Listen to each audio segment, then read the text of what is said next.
Hey there, welcome back everybody. It's Rod here from Jetboard Australia. We're back in our workshop today. We've got our nice late model carbureted factory GP100 here. Needs the carburetor going through. This particular board has been sitting a while. The battery in the ICU is flat, so we're going to change it out and I'll show you what's going on there. And our poor old throttle's a bit sticky, so we'll have a look at that as well. We may have to change the handle of that. So yeah, so if you're interested in seeing how this all works, we'll go through the fuel system, how the carburetor works, adjusting pop-off pressures, changing the diaphragms, checking needle and seat, that sort of stuff. Yeah, be really interesting, this one. Good for the guys that have got the older boards. So yeah, let's get started and I'll show you what it's all about. Okay, so here we are. So this is a carbureted board, as you can see. It's got your go-kart style carburetor on it with your mixture adjustments. We're going to pull that apart and go right through that. The other thing is the ECU, which is tucked in there. We'll look at that later. We'll do the carburetor first. So first thing first, obviously, let's get the fuel tank out. So whip that out of there. Little clip on there. This hose, always hold it up, always gets tangled up. And your fuel tank S's its way out of there. You've got your little valve on the back here. Pull that off there. One thing too, you want to be very careful with these older boards is these valves do block.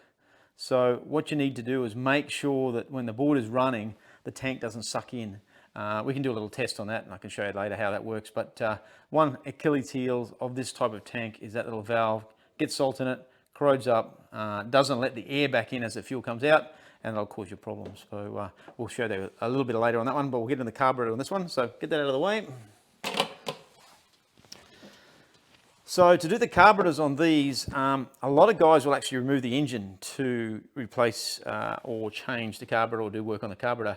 I've made up a special little tool. It's a quarter drive Allen key. It's a 5mm Allen key, which I've basically Loctite in place at the length that works out perfectly for the carburetor, and then I've ground the shank on it there so that'll fit in. And as you can see when I put it into place here, there's two Allen key screws that hold the carburetor on. This goes down and sits beautifully in place, and then you can get your, obviously, your Allen key under it there. And then off she comes.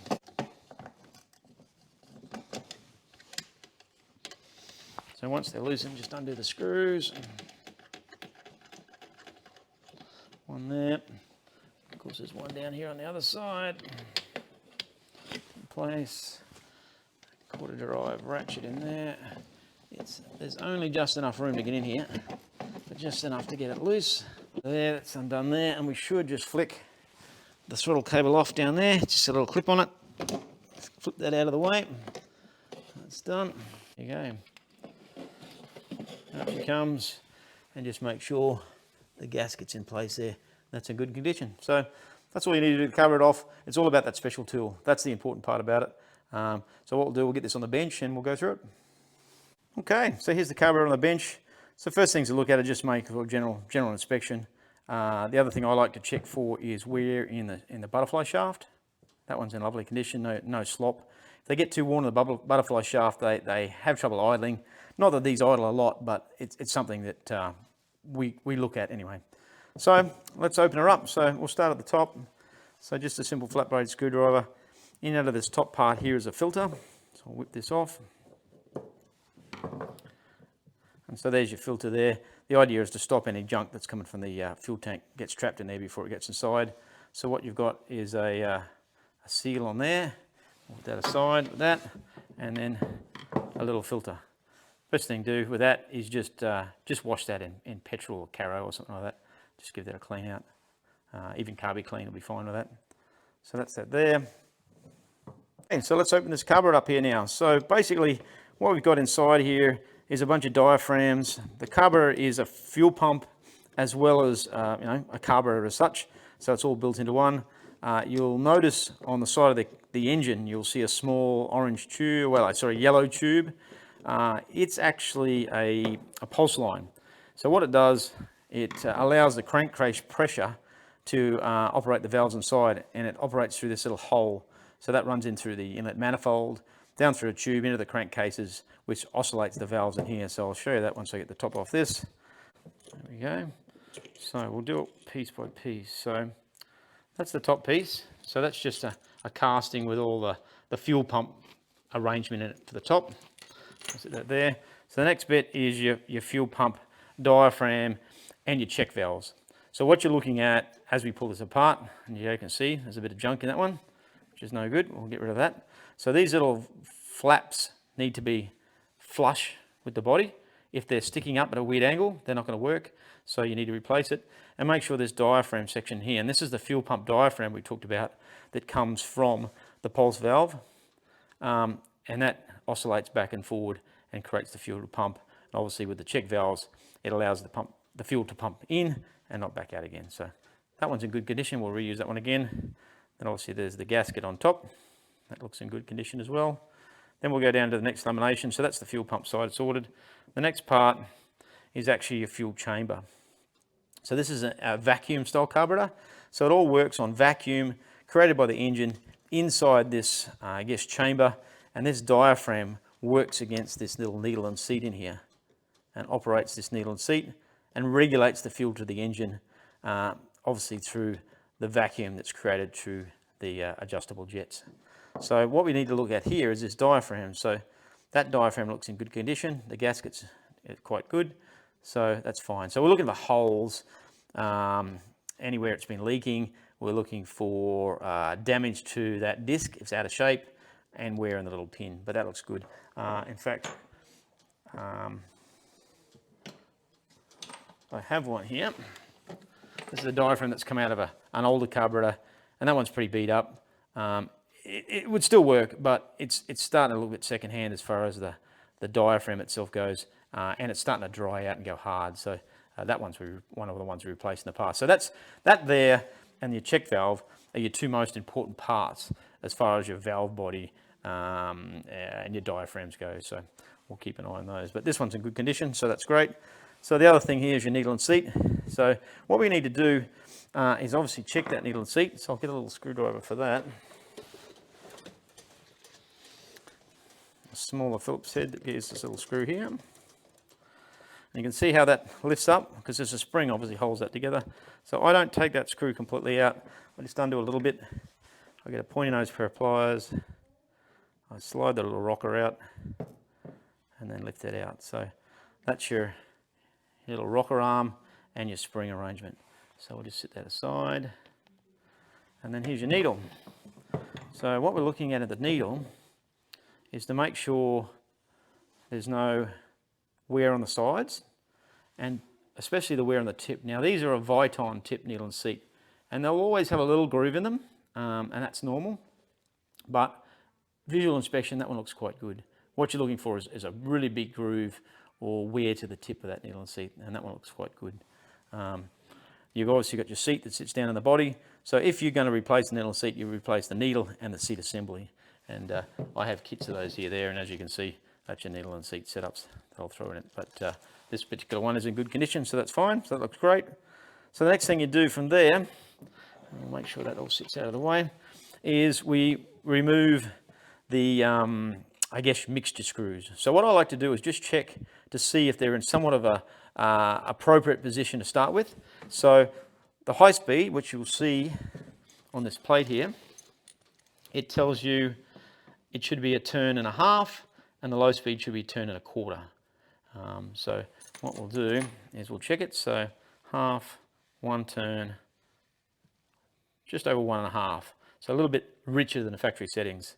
That's fine. And then the low speed is half, one turn, almost 1.5. So again, this one's fed a little bit richer, and we'll keep that in mind when we put it back together. So we just whip these out. So notice when I turned these screws in, I didn't turn them very tightly, and there's a reason for that.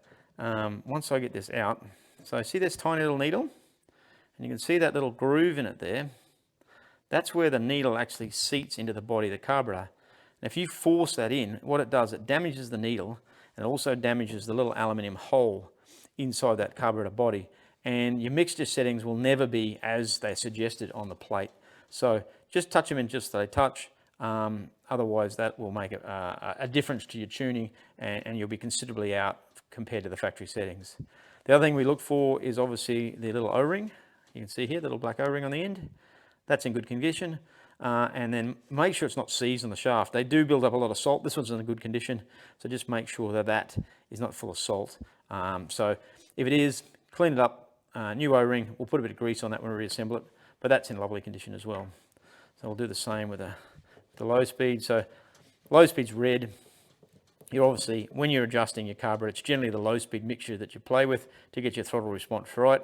The high speed's generally pretty right factory. And again, there's your low ring. That looks in good condition. And the end of the needle, still a little mark on it, but it's not grooved, so that's fine. All right, so that's the carburetor, and that's how it come apart. So what I do now, to clean them, I have a special carburetor cleaner here I use. Okay, so this is what I use to clean the carburetors. It's what's called an engine conditioner, or what people will call a throttle body cleaner, or in this case, it's a combustion chamber cleaner.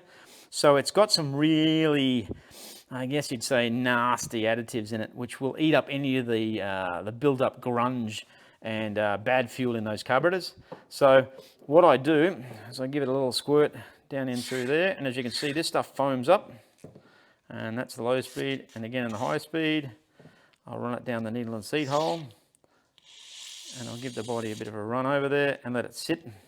And this stuff here actually soaks into the carburetor, and the foam allows it to seep through but hold in places. And as you can see, as I've done that through the low speed there, I'll put my finger over there, you can see it's coming through the low speed little jets in the bottom of the carburetor, was what we want to see.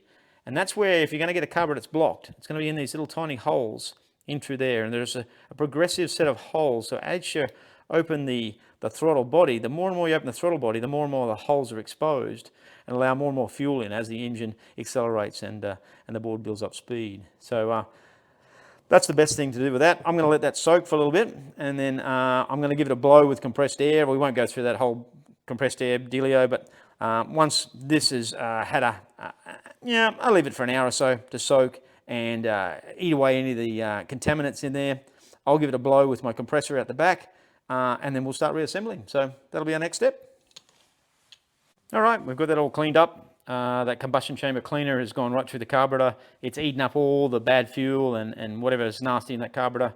I've given it a good blow through with my compressed air at the back, and I've just made sure when I've blown it through that the little holes, progression holes in the carburetor are clean through there, which is important because that's the smallest part of the carburetor. So that's where it will block up full of muck if need be.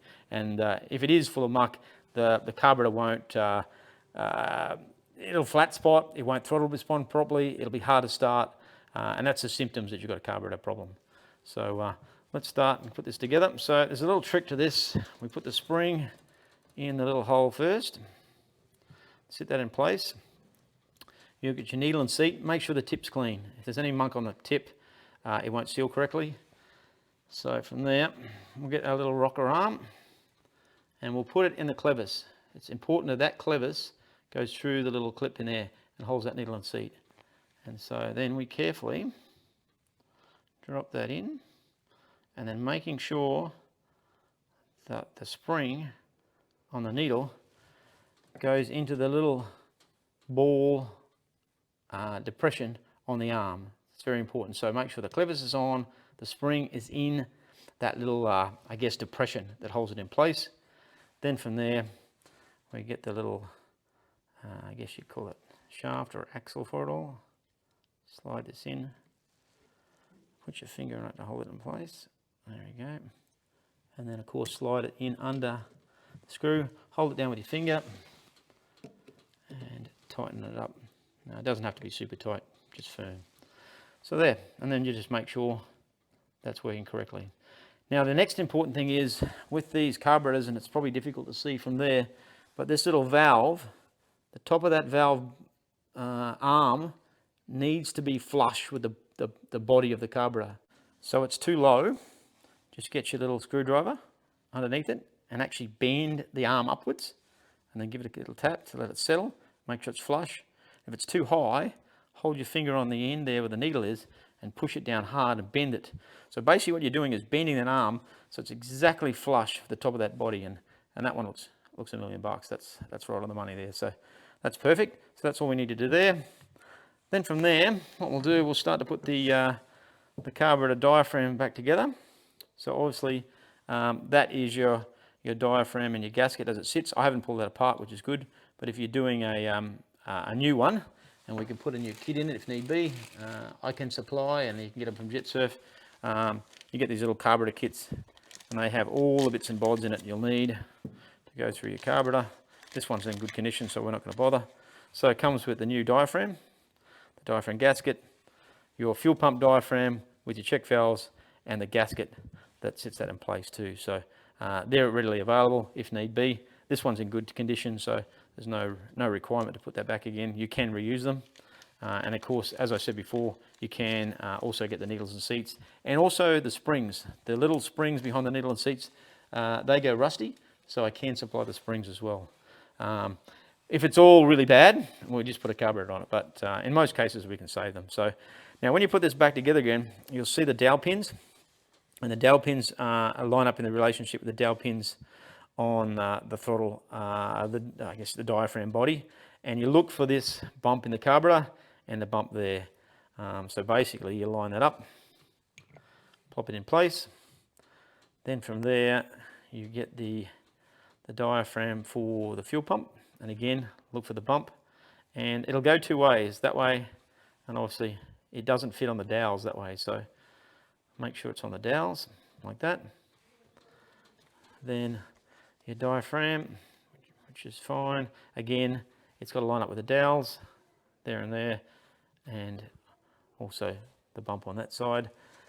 Make sure this is nice and clean. If this is a little corroded, you can actually rub that on some sandpaper on a glass surface or something flat. Just knock it off, smooth it up. But that one's in good condition, so that can go back on there like that, which is cool.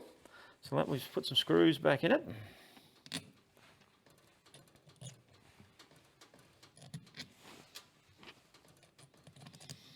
And keep in mind to have your little plate which tells you the carburetor adjustments adjacent to the carburetor screws themselves. So I'll whip that back in.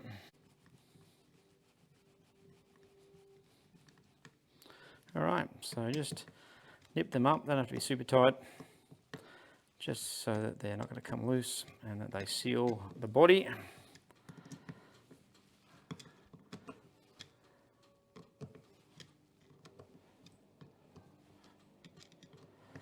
Cool, so that's sorted. So next step is we'll put the filter assembly back on. You'll notice that it gets a groove in it from here and the body. Just make sure it goes back the same way so that you've got the groove there. Make sure we put the filter in first. Filter sits in there. And the gasket holds it in place. And then the little cap fits in there. I have had issues with these carburetors with this plastic body swelling and not sealing correctly in the carburetor. So I've had to replace them in the past, and even sometimes just smooth around the edges so that it sits in properly. This one seems to be fine. It sits there nicely. And make sure when you put this back on, it goes opposite to where the carburetor mixture screws are, so pointing towards the tank. I see a few people put them on back to front and then they go put the fuel tank in, and of course it doesn't fit. So we'll do that up there. Lovely, nice and tight. Cool, so now it's the mixture screws. Make sure we don't mix these up. What I'll do, I'm just going to put a little bit of Lanox spray, that's my favourite, just in the holes and then on the O-rings. You can put grease on it too if you like, just making sure you don't get grease down on the tip. So anyway, red's on the bottom, and what we do, we screw that in until it seats gently. As we get in close there, there you go. You don't push that in hard again because it'll damage that needle and the carburetor body as well. So I'm just going to set this to the factory settings, and then we can fine tune it on the board itself. So there you go, that's home. So we're going to go half, one turn, 1.5 on the high speed, as it says here, and then half, one turn, 1.25 on the low. And that should be set. Okay, so now this is where the fun part starts. What we do is we use a pop-off tester. So this is a special tool. It comes from Mikuni, and what it's designed to do is test the needle and seat for the actual pop-off pressure, which is very important. The spring on the rocker arm on the needle and seat is very important to how the carburetor works. Now, you can buy in different carburetors different size springs to change the tune of these carburetors. Now, these are all the same, so they use the same spring. But what can happen is the spring can deteriorate, corrode, or even get stretched if people haven't handled them correctly when the engine's been pulled apart or the carburetor's been pulled apart. So what we do is we do a test. Two things we're looking for is one, that the needle and seat will hold, and two, the pressure that it releases at is at a certain level. So we work on about 12-ish degrees for the pop-off pressure to go off, and as long as it holds under 10 degrees, or 10 psi I should say, it will be fine. So what we'll do, we'll hook this up. So I've made up an adaptation. So when you buy the tool, it's just a pump, and then you've got a little relief valve on the bottom. So when you buy the tool, that's how it is. I've made up a special Jetsurf attachment, which I can put on the carburetors like that. And then obviously we can put that onto our setup like that. And then what we do, if you can see that there, we slowly pump that up. So what I do is I stop, and see that's just under 8 psi, that's holding nicely. I keep pumping it up, so it's 10, it's about 12. Sometime soon, it should pop off. So that's about 16, it's going up to 18, boom, there she goes. But see, when it popped off, it came back to just about 12, and that's what we're looking for. And it's holding there. And what we'll do, we'll just let the pressure out so that the seat seals, and it's holding there at just under 12 psi, which is right on the money. So I'll just show you that again. I'll let the air out. So we'll pump it up, pump to 10, that needle and seat is holding. Now if the needle and seat was damaged or was leaking, you would see this needle drop and the pressure would be dropping, and that's not, so that's in good condition. So we just pump it up, and about 12-ish, there she goes. So 12 to 14, that popped off and dropped back just under 12. So that needle seat is perfect, and that's what we're looking for. And that's very, very important to carburetor setup. If you don't have this tool, you're only guessing. The other thing this is testing as well is not only the needle and seat, it's testing the seal between the filter gasket and all the laminations through the carburetor. So you can check that that's not a problem as well. So if I have issues with that, I spray it with a soapy spray and I look for bubbles, but in this case, it's Mickey Mouse. So that's good, that's ready to go. Okay, let's pop this carburetor back on. Obviously we have two 6mm Allen-key headed screws that go in there, and then making sure they sit in there properly, so they're just hanging out. I've already put a new gasket on there, and you can see there's two little dowel pins. You push the gasket on neatly and it sits in place so that it stays there, and just make sure the hole for the pulse line is lined up on the gasket, which again will line up with the hole on the carburetor. So that's basically it, and then we'll slide that down into place, and then you put it onto the dowels, and the dowels line it all up, so it makes life easier in that sense. Then my special cut down tool, slide it in there.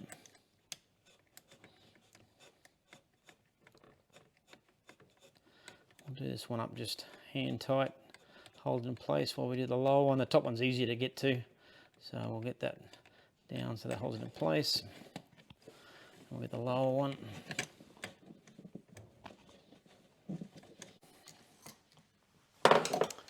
Tighten up the other one.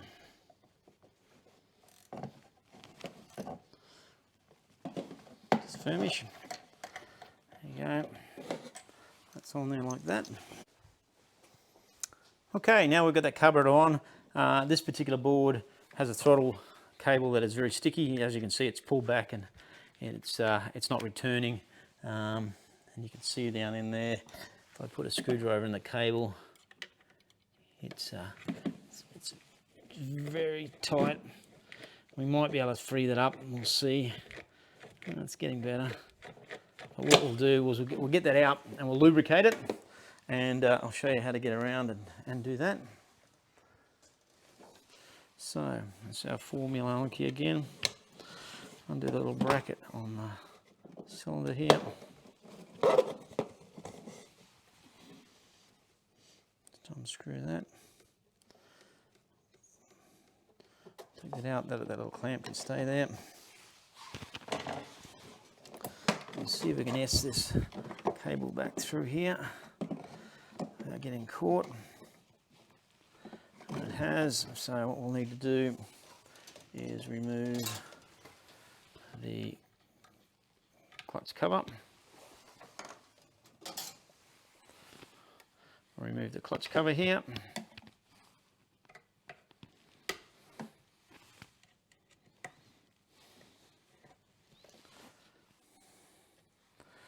Two small Allen keys there. The cover comes off, and that'll give you access to see what's going on down in there. And that's got caught up in the gears, so it's not good at all. There you go, and that's her. So yeah, it's looking a bit festy there. The cable itself is not frayed, but it's tight. So I have a special cable lubricator we'll put on that, and we'll give it a lube and see how it goes. Okay, so we're going to lubricate this cable. So I have a motorcycle style cable lubricator. Most cables in motorcycles have a little lug on the end. The Jetsurf ones don't. So the holes in the end of the lubricators are quite big. So what I generally try to do is I just put a little bit of insulation tape around the end of the cable. And what this does is help build the cable up to a good size so it seals in my tool. So I just wrap that around there, and this helps get the lubricant in better. So that on there like that. The cable lubricator's got a little slot in it, which you feed the cable in there, through the slot, sitting in place there. And then you do up the clamp, and that's effectively seals it all up. It doesn't 100%, but good enough to lubricate it. So that's there like that. Now I use, and I find this works the best. It's a Worth product. It's a rust off black. It has a graphite material in it which lines the inside of the cable, and also it's got a rust inhibiting removal property. So what I find it does, it lubricates the cable, and it also gets rid of the rust and breaks down the rust and the corrosion in the cable. So I've been using that for a while. It works quite good.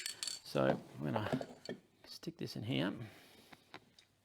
It's a little hole in the lubricator there, and I'm going to get a rag because this does get messy, and give it a hit, and that will pressurize the cable, and you'll see it. See how it pressurizes it there. I'll keep the rag on it, so that helps.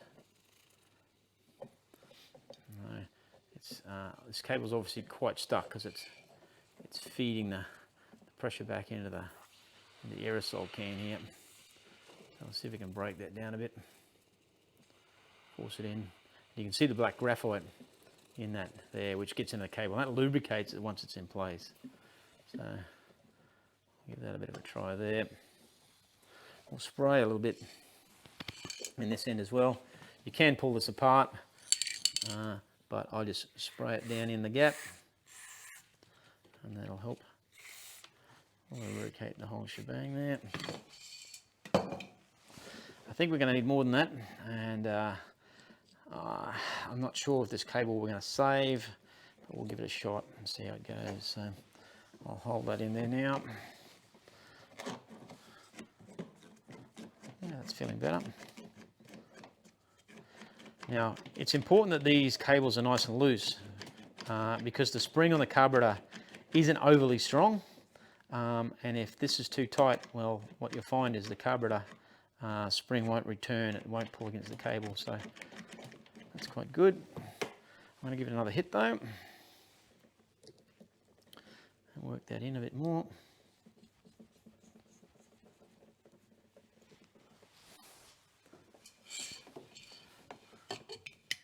Again, a little hole on the side. there. You can hear it starting to come through that other end now.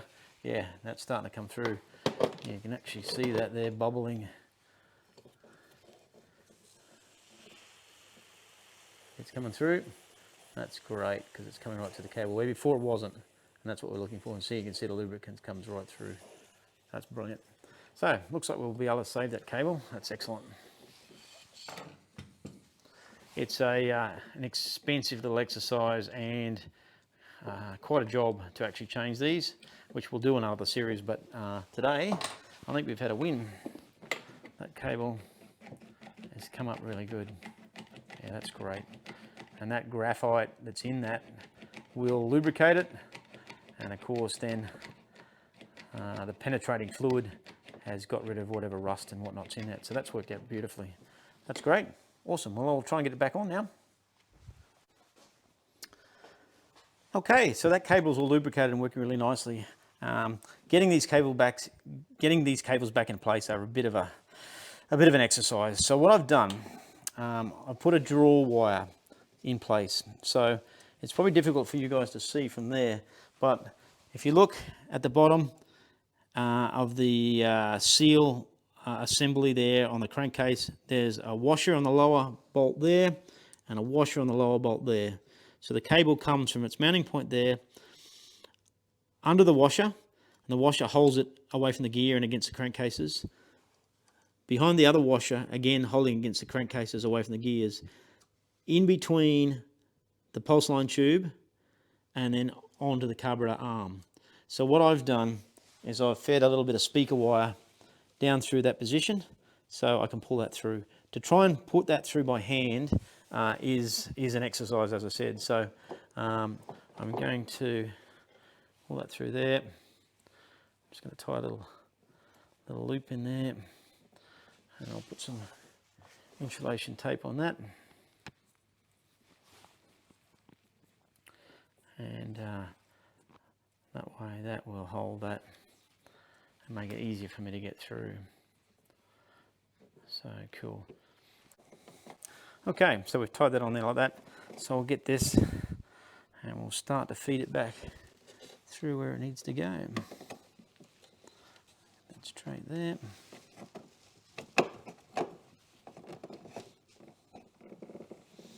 Okay, so that's going under those washers, away from the gear, and pull that up there. And so there's also a washer on this end, as we said, and then there's a little flange on the edge of the engine bracket cradle there that sits in there. So that's come through nicely.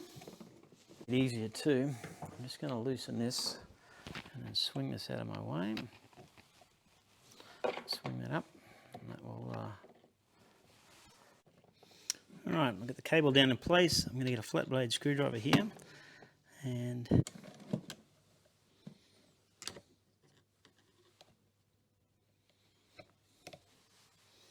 boom, there you go.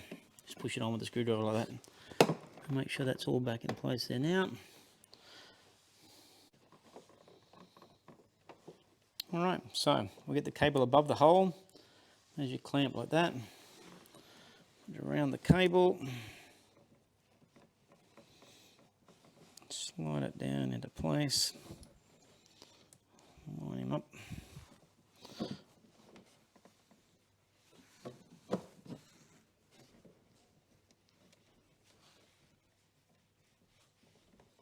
So as you can see, the thinner side of this bracket is against the cylinder, the thicker side is against the fuel tank, and the cable is on the top side of that.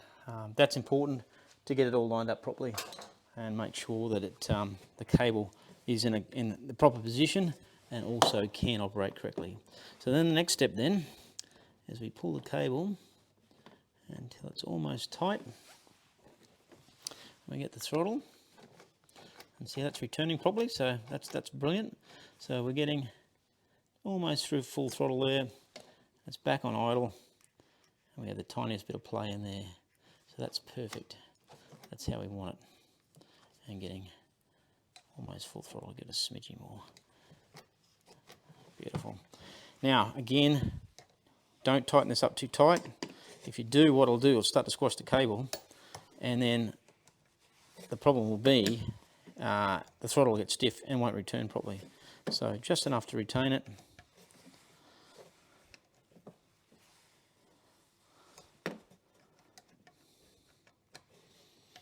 Not super tight.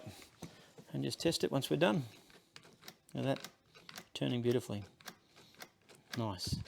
All right, that's great. Okay, we'll put this carburetor back the way it should be.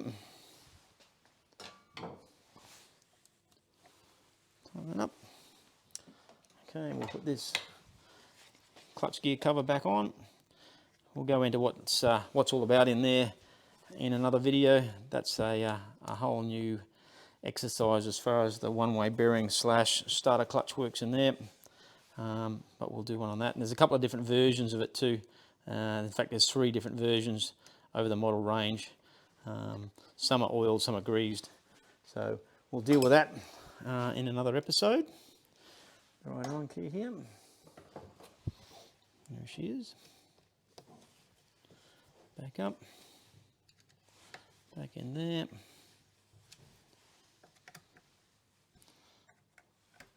Boom. All right, fantastic. Okay, we talked earlier about having problems with this fuel tank valve. So we're going to just test it here now. The issue will be if this valve blocks up, which is not uncommon. I've seen many do it. What happens is the air can't come back into the fuel tank as the fuel's used. And so what happens is the tank starts to suck in and creates too much pressure. And so the carburetor can't draw the fuel, and of course the board will stop. The best way to test that is obviously release the fuel cap, and you'll hear this sucking sound. So if your board stops, you can see the tank sucked in. You pull the cap off and hear that sucking sound. You know that that valve is not working properly. The easiest way to test it, obviously, is we can just put a bit of tubing in there. You can actually snip a bit of tubing off the breather tube you have. There's plenty of on it. I've got a piece I keep here, and I just give it a little blow, and then release the cap, and you see that that is blowing into the tank. You can hear that blow through. So that's working properly. And of course, we want to make sure it doesn't leak, because if it leaks, it causes issues too with fuel getting up into the breather and possibly into the board. So that's got fuel in it, and as you can see, it's not dribbling out, so that's working fine. The other thing you want to have a look at while we're here is inside there, and it's difficult to see with this one with it full of fuel, but there is a filter floating around in the bottom of that tank. Just have a look at that. If the filter is looking festy and nasty, this one's in good condition.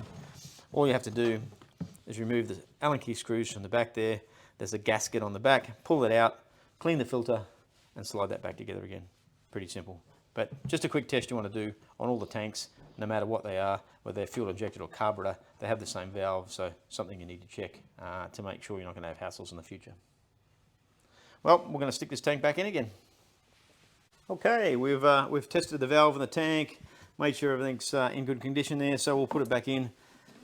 Pretty simple. Just put the breather tube, pull the little collar on the back, push that in, make sure that's tight.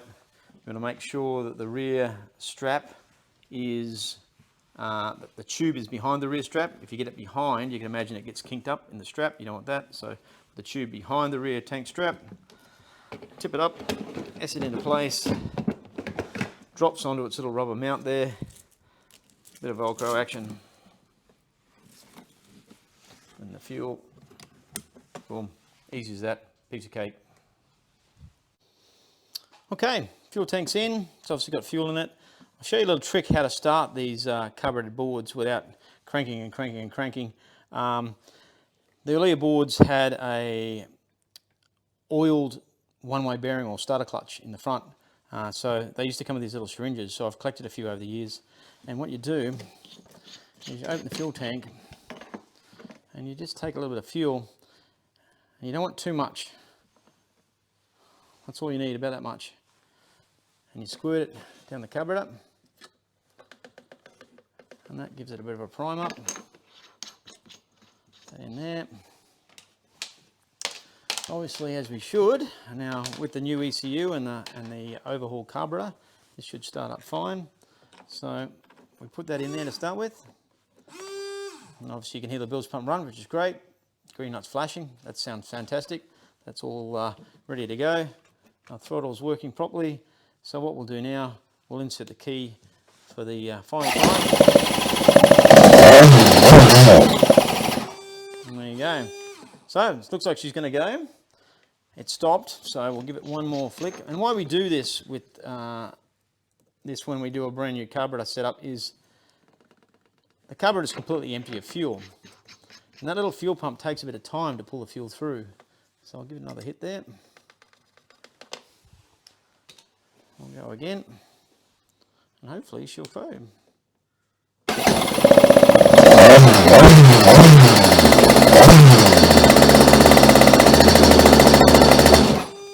Ah, beautiful. We won't run it too long in the workshop. It'll get all smoky in here, but we'll run it out the hose and give it a test. But yeah, so she's alive. So that's a success. We've overhauled the carburetor. We've put a new battery in the ECU. We've lubricated the throttle cable, got that running. So this board is basically good to go. But I'll do a final tune on the hose later on. We'll run through that in another day. It's getting late tonight. And then we'll give it a wipe down back to the customer. Good job. Okay guys, another successful little repair to that. Some handy information. I hope that'll help you out if you need to do some DIY at home yourself, or if not, by all means, I can do that for you. So this board's basically good to go. I'll give it a fine tune on the hose. We can run through that another day. But yeah, successful carburetor repair, battery change, throttle cable replacement, or well, lubrication. It needed replacing, but we saved it. So yeah, we'll send this back to the customer. He'll be happy as Larry and back on the water. See you guys next time. Thanks.